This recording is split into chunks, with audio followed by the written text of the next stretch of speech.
Ladies and gentlemen, without further ado, this is Kurt Noss with WidenI77.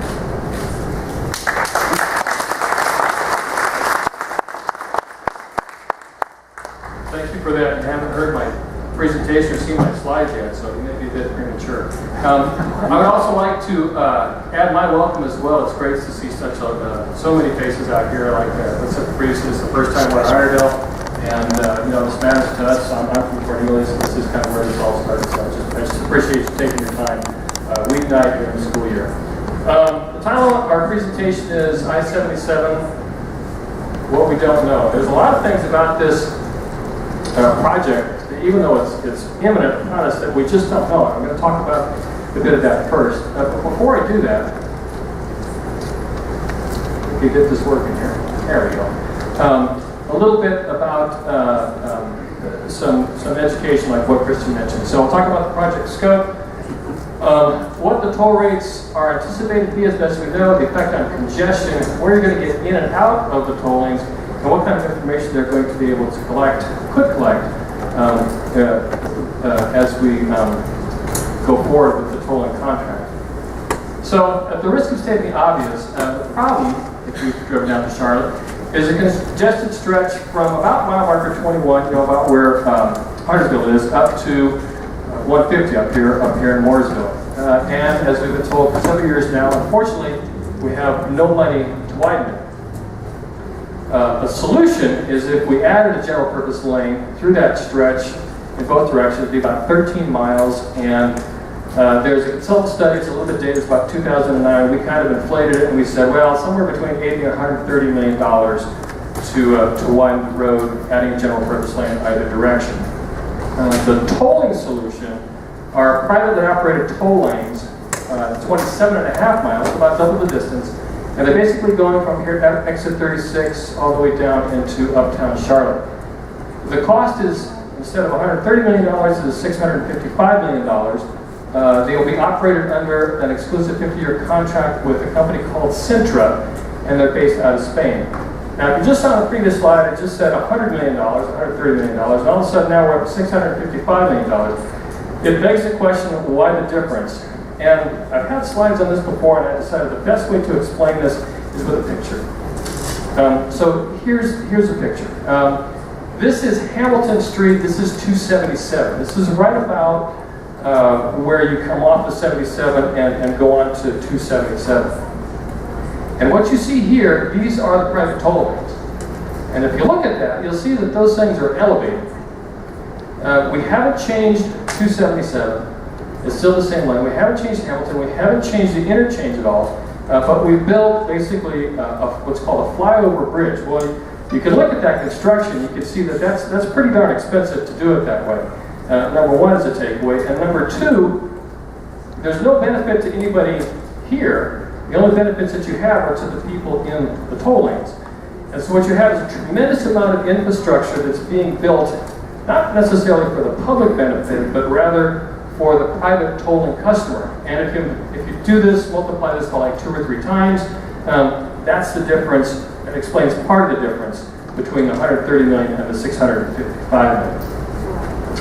I'll explain the rest now. So basically that flyover bridge that I just showed you and ancillary construction like that, that's what we call toll-related construction. There's another bucket here, this yellow piece, which we call toll-specific costs. And these are costs that have nothing to do with building a road. They are, as the name implies, specific to a toll lane. So, for instance, that includes things like the tolling equipment, overhead, consultants, bid preparation, and things like that. Now, that amount there is about $175 million, which would be more than it costs to build a road in the first place. All of that cost does not pay a single square inch of asphalt. We have a little bit here in cash and right-of-way acquisition, and then this green part here is what is actually used to widen I-77 through Lake Norman. So, how much is the taxpayer going to contribute, and how much of this is the private company? Remember, we said we had no money. Well, the taxpayer is going to contribute about $88 million, which is not too far off from what it would cost to widen the general purpose lanes in the first place.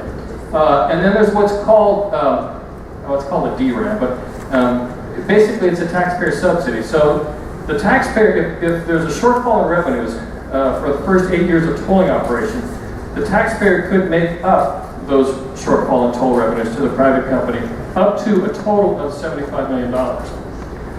And basically they can subsidize those revenues for $12 million a year for that total amount. Now, I don't know, kind of what walks of life y'all are from. I'm a businessman, I own a business out in Concord. I would love it if I made a plan, and if I didn't make my plan for 8 years, that the government would step in and say, well, we're going to make up the difference. That's what we have going on here. And then, as a taxpayer liability, there are certain loans that the government has a loan program, and so the could be up to $15 million. And then the balance of that, $655 that I talked about earlier, is what the private company is contributing. Nevertheless, you see there's a pretty substantial taxpayer involvement we have here for supposedly having no money to widen this road. Now, how do the toll lanes work? Well, they're built and operated under an exclusive 50-year contract. So basically, there's a contract with this Spanish company, Centra, and in exchange for providing that equity and that money, they get to operate these toll lanes. Vehicles with 3 or more occupants can use the lane for free. Trucks cannot use the toll lane, so trucks will not be using that. There's not toll booths like if you go up, say, in New Jersey or the West Virginia Turnpike. This is going to be all electronic tolling, so you basically buy a transponder and you just zip through and it'll hit your credit card. And it basically guarantees a minimum speed. Minimum speed is 80% of what the posted speed limit is. So if it's 70, the posted speed limit would be, minimum speed that you have in the toll lanes would be, what if I do my arithmetic? 56? Thank you, sir. So you have a guaranteed minimum speed, and that's basically what the private company is selling. The business model is based on the fact that drivers are going to be willing to pay to avoid congestion. And this is what's called congestion pricing. The tolls aren't fixed, the tolls vary based on the amount of congestion. So the more congestion you have in the general purpose lanes, the higher the toll is going to be to use the toll lanes. And because they have to guarantee a minimum speed, then there's no limit on how high the tolls can go. So if you think you have like a bad accident, it gets cleared, but you have, if there's something over the causeways, for instance, in Lake Norman, right? How that could just take forever to get through there. Well, the worse that congestion is, the higher those tolls are going to go, so that you keep a certain number of cars in the toll lane, moving at a certain speed. And so what you see here is you see a divergence between what the private company wants, which is lots of congestion and high tolls, and what's in the public interest, which is getting traffic moving and no tolls. And so if there's something, your first takeaway for tonight is that the toll lanes over the long term are not a solution to congestion. In fact, in the justification for the project, it was congestion mitigation was not mentioned. Rather than alleviating congestion, the business model ensures congestion in the general purpose lanes. Again, the private company wants those toll lanes to be congested.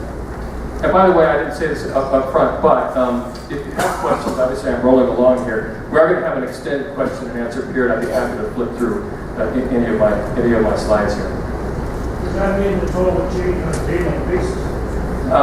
My first question. I'll answer that.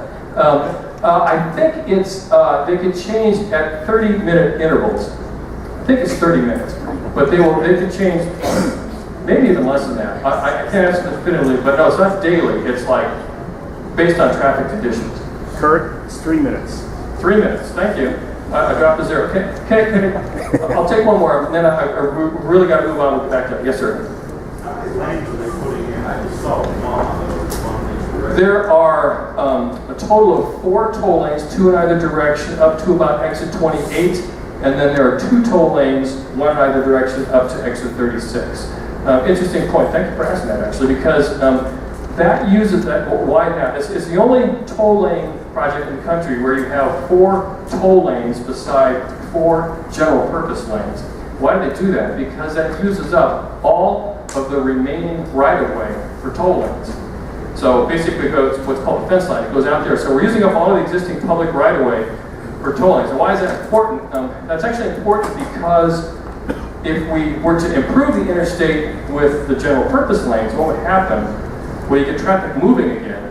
If traffic moves, people don't pay the tolls, and so the toll revenues will drop. If that happens, that's what's called a revenue impacting facility. If that happens, we have to reimburse the private company for any lost toll revenues. So for all intents and purposes, once the toll lanes are built, that's it. That's the improvement that you're going to have on I-77, no more for the next 50 years. And to put things into perspective, if we go back 50 years, 1964 was not too far after the dawn of the interstate highway. So basically no more improvements on I-77 with general purpose lanes until, 2068, I guess. All right, so we'll talk about the tolls and how much the tolls are going to be. This is a study that was done. It's been much maligned now, but this was provided to us by the NCDOT. And basically you have different segments here. And you see this is going northbound, this is going southbound. And then you have what they think the maximum could be at different times of the day. And so like we said, the toll rates change based on traffic conditions. So if in the afternoon, so the PM segment, if you want to go basically from uptown to exit 36, and they're predicting the toll could be $11.75. In the morning, if you're coming down from exit 36 and you go down to 277, the toll could be $9.05. And there's about 100 pages of analysis, and the study cost $1 million. This has been quite controversial since it came out, but again, this is the information we're given. So basically, when the toll lane's open, it could be $20 for a round trip. What happens in another 20 years? Because remember, as the area grows, congestion's going to get worse. What happens? You can charge more for the toll lanes, right? So if we take those same numbers, what you see is it goes up actually quite a bit, and it could be as much as $40 per round trip by the year 2035. Now you ask, well, who on earth is going to pay $40 to do something like that? I certainly wouldn't, but they've done the model and they've looked at the demographics and elasticity and all these really hard to understand graphs, and these are the numbers. Again, not WidenI77 numbers, but the consultants' numbers.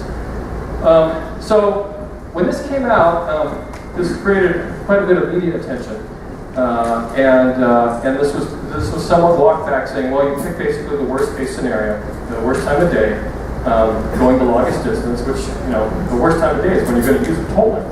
The average could be somewhere around $2, something like that.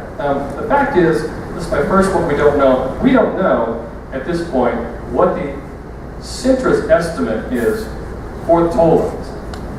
They haven't given that. There was a meeting last month with between local elected officials and the Cintra folks. These are the Cintra folks here. This is Cornelius Commissioner Dave Gilroy.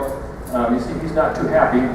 He's asking some pretty tough questions. And he said, look, could the tolls cost up to $40 round trip? Is that what a motorist would likely pay? And the answer, and this is verbatim, this is, you can see we just took this clip from a screenshot. We said, likely pay? Who knows?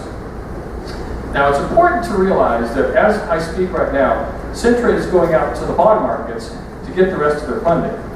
And so they're going to the bond markets to get hundreds of millions of dollars of funding, and it's difficult for us to believe that the people with the green eye shades would write a check for hundreds of millions of dollars based on that answer.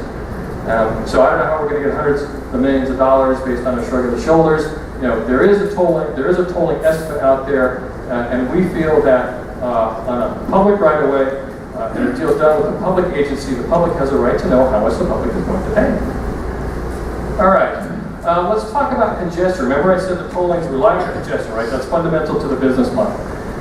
So we'll do that same commute from Charlotte to Mooresville. Right now, the estimate is round trip takes you about an hour and 20 minutes. In 2035, this is in the general purpose lanes now, not the toll lanes. Remember, the toll lanes have a guaranteed speed, general purpose lanes. You're going to spend about another hour a day if you happen to live in Charlotte. So that would be 5 hours a week. Here I go with my arithmetic again. That's what, 250 hours a year, about an extra 10 days saving traffic as a result of this. Again, this is coming from the same study. That's not accurate. It takes longer than that now.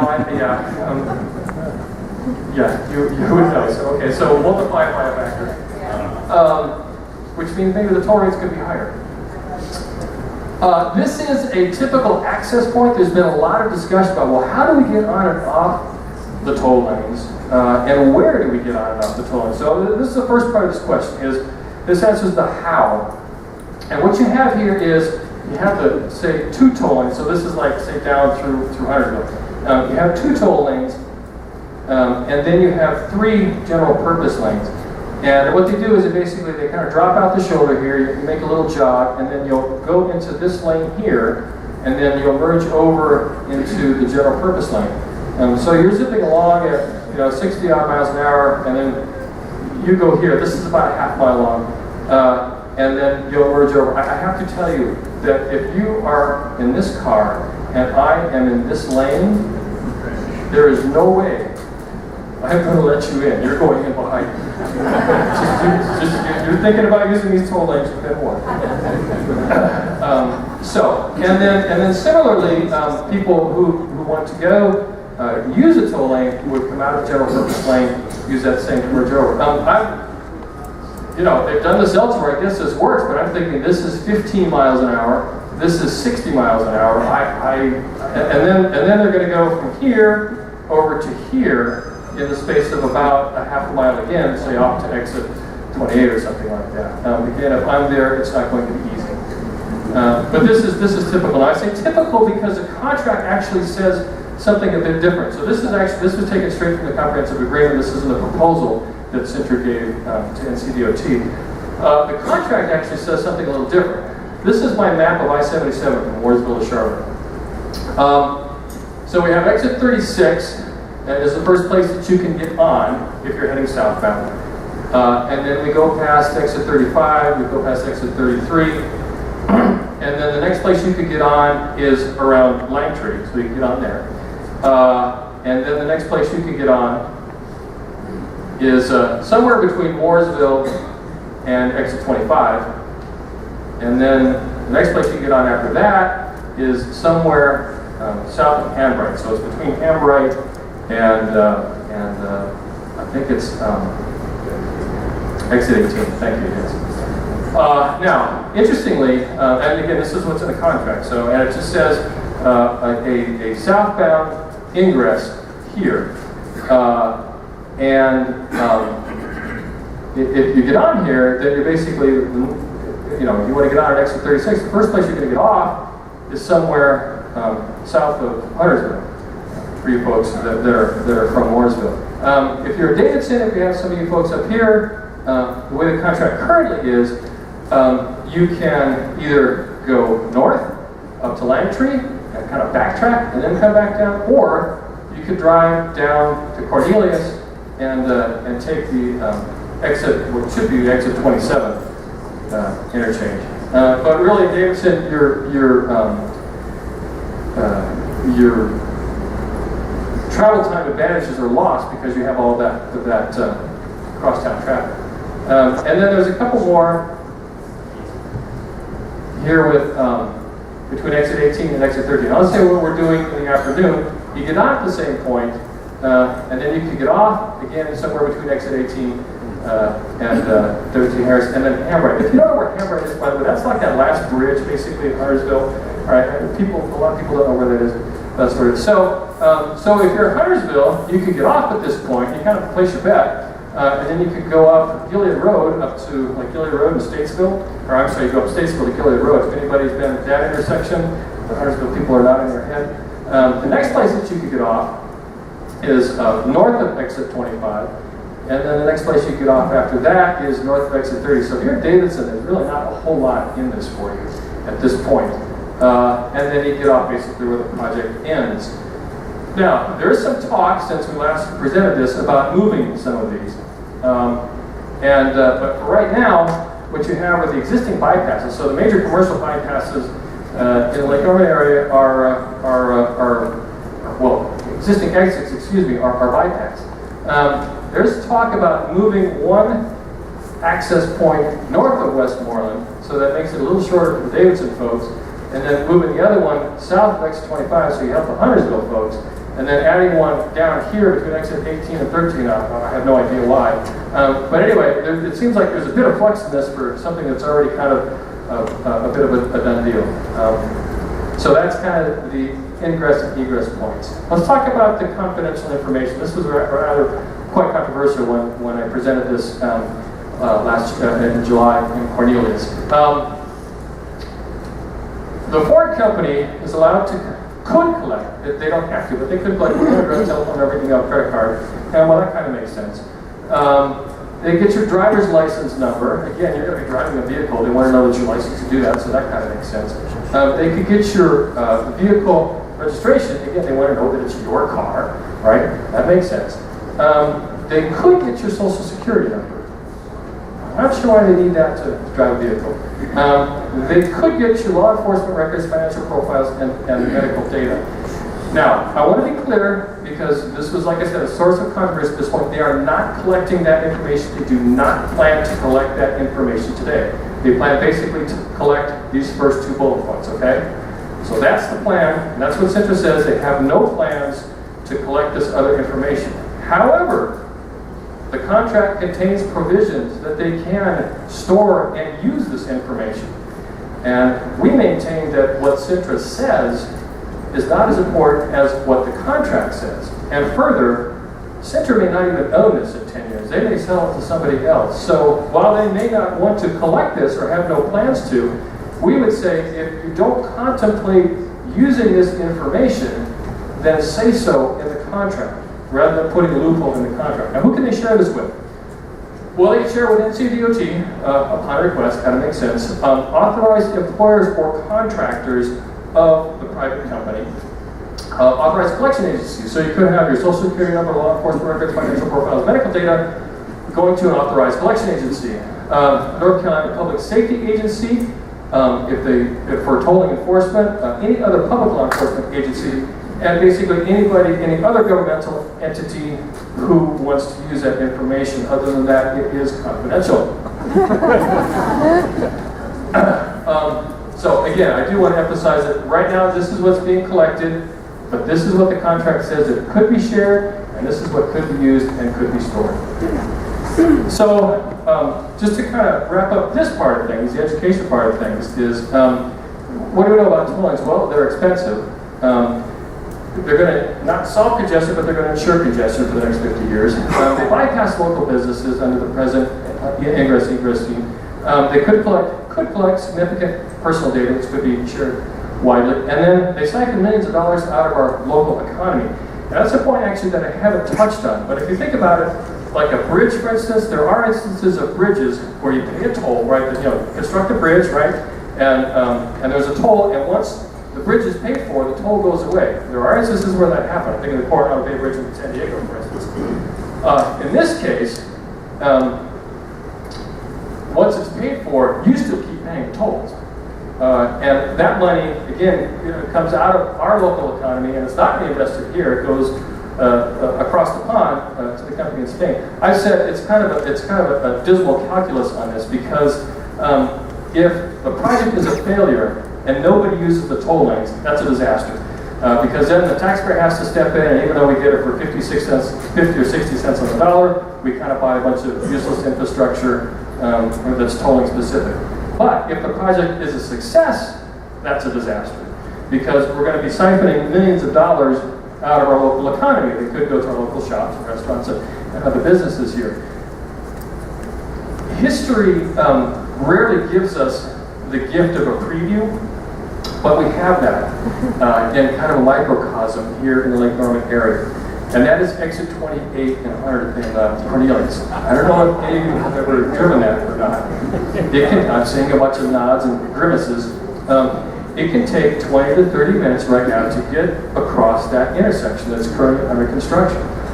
Well, I've talked to some of the local businesses there, and they are hurting badly. I mean, they are cutting hours.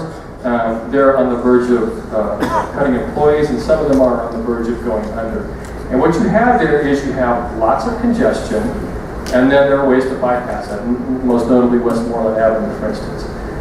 That's on a local scale, and that's going to be for a couple months. This is on a regional scale, which could be for 50 years. So what we say is, and the folks at WidenI77, private toll lanes are not the answer. Where are we at with this? Commercial close. The contract was signed, the commercial close of it, in June. And again, we're not experts on this, we're citizens like yourselves, but it's not actually done yet. And as best I can tell, what that means is the parties have agreed, NCDOT and Centra, to the commercial terms of the contract. And I kind of liken this to like you're buying a house and you've got a signed contract on the house, but you haven't bought the house yet because you've got to go get financing. And I think that's what's going on here. So we've agreed to the commercial terms, and we're anticipating the financial close to get the financing on this in the fourth quarter of this year, although that is trying to be moved up. So our time is quite short if we're going to try and do anything and get another answer on this. Can I get you to hold your question, sir? I appreciate it. I might answer it actually in the next slide. And your question might be, well, now what? What can we do? Well, interesting. There's a new way to fund roads that was passed last summer. It's called STI, Strategic Transportation Initiative. It replaces, I don't know if you're familiar with transportation funding, it was the equity formula, which basically favored rural areas over urban areas, which is why you have, for instance, this beautiful 4-lane road from Boone to Wilkesboro that cost a fortune. That's been replaced, actually, and this is now more of an objective process and more data-driven. It's supposed to remove the politicking from this. And here's basically how it works. There are 3 buckets to this: the statewide, regional, and divisional. Of the total 10-year need, the 10-year plan, they're estimating about $15 billion total. There's $6 billion in the statewide bucket, and you see there are 4.5 and 4.5 in each of the other 2. If I look at kind of what the focus is, the focus of a statewide project is to address significant congestion and bottlenecks. And statewide type projects such as interstates. That sounds kind of like what we have going on here at I-77, right? So we've been bugging NCDOT to say, well, can we rank, or can you give us a score on the statewide mobility? Because it seems like the project would qualify for this under this. And they did. They did back in July. And here are the scores. And what they did was they kind of broke that up into 3 sections, not how we would like to do it, but it'll serve as a proxy. So basically from Uptown up to 85, and then from there up to exit 28, and then from exit 28 up to Mooresville. And so those kind of are 3 segments, and then kind of the whole shebang here from Uptown up to exit 36. Now what we've been saying is, we really want it from Huntersville up to Mooresville, right? So it's really, we'd rather have this be like exit 23 or further south. But we said, that's closest to what we got, or what we need. And so let's take a look at this project here, even though that's suboptimal because you've got really bad congestion going through Cornelius and Huntersville, and you could get a big bang for your buck there. But how does that rank against other statewide projects? So there are about 450 projects in this statewide bucket. And this, I know it looks like a DNA strip. But if you can imagine, each one of these cells is like a project, all right? And the blue project are projects that are funded under what NCDO calls their 10-year work plan. And then the black ones are projects that aren't funded. And so what we did was we took a look at what the highest one was and then what the lowest one was. And there are 73 of these blue projects that are funded. And then if you can imagine, there's 377 unfunded projects. You just imagine like a black line that's like 5 times the length of this, going down here like that. Now the question is, of course, where does an I-77 general purpose lane project rank with that? And as it turns out, it ranks pretty well. That's where that score would come in, this little red bar here. In fact, it ranks higher, it would rank higher, than 33 projects that are getting funded. Now I recognize there can be an issue with this because you say, well, what would we have to take off the list if we were to put an I-77 general purpose lane project on the list? And I actually have an answer for that. I'll talk about the two most expensive projects on this list, and they're not the highest ranked. The first one is an extension of North Carolina's only toll road. It's called the Triangle Expressway. It costs about $400 and something odd million. And it links or extends the link from Durham to Holly Springs. The second most expensive project is a further extension of that same toll road. And the toll for that is somewhere between, I don't have the figures exactly, around $900 million. The cost to now some of that's going to be covered by toll revenues, but the cost to the NCDOT is about $460 million. Interesting, both of those projects, the two most expensive projects, rank lower than what an I-77 general purpose lane project is. So, problem solved, right? The general purpose lane would likely be funded, right? Not so fast. Under the law, and I got to get down to the minutia of this, and bear with me, please, because this is very important. There's what's called a corridor cap, and it basically says that you can't have more than 10% of that statewide bucket along any corridor. Well, what's a corridor? A corridor is defined as any contiguous project or group of projects. Keyword here is contiguous. Contiguous meaning sharing a common border, touch each other, right? And the problem is that there's an I-77 South project, which is, you think of Charlotte down to the South Carolina border, that and it's a toll project, and it ranks higher than our project would through Lake Norman, and so that uses all of the corridor cap money, and therefore there is no money left for I-77. Now, and so NCDOT says the corridor cap applies, and we actually disagree with that, because what we say is, I got to use my hands. If you have a project from Charlotte and it goes south, and then you have a project in Lake Norman that's 10 miles away and it goes in the opposite direction, those two aren't touching each other. And so the corridor cap should not apply. Unfortunately, our opinion isn't the important one in this. However, there is some good news.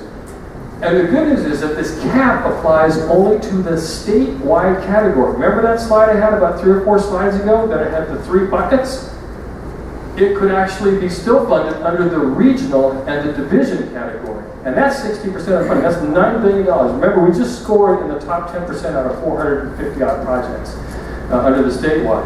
And in fact, it could be ranked as early as July of 2014. Now, I've been doing this for a long time, looking into this. I've looked into this tolling thing since 2009, when there was what's called a fast lane study came out, and the whole thing was, well, we could get toll lanes now, or we could wait. It used to be 20 or 25 years. Well, 2009 was 5 years ago.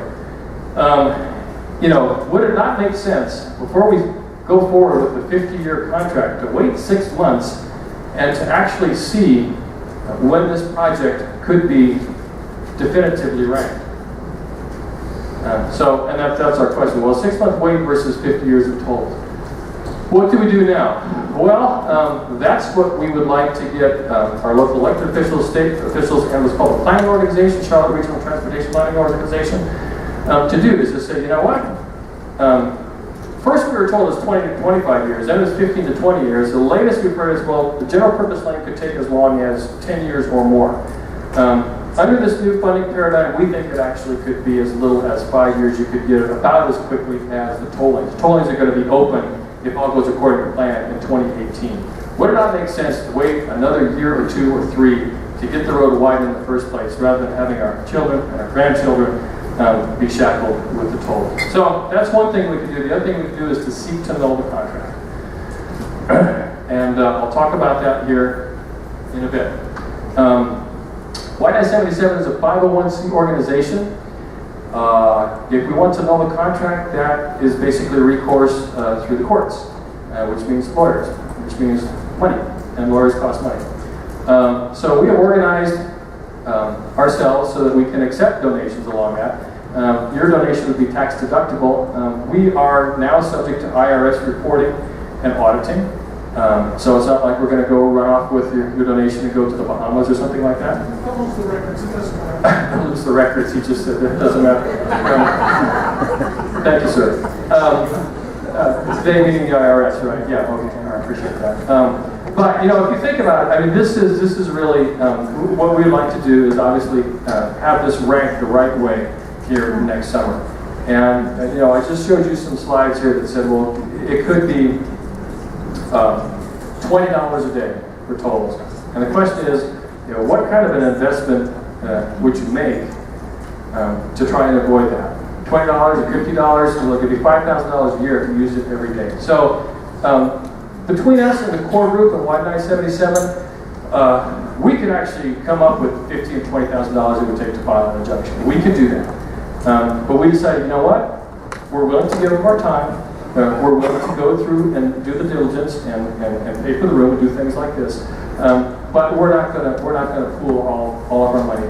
We would rather have, you know, 1,000 $50 donations rather than a few big donations.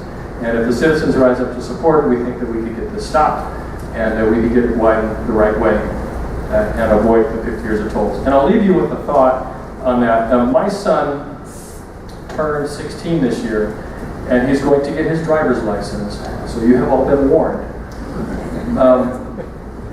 He will be almost 70 years old by the time this contract expires. He will live his whole life under the auspices of this tolling contract. Would it not be worth it for us and for our children and for our grandchildren to get the right answer before we go forward with this?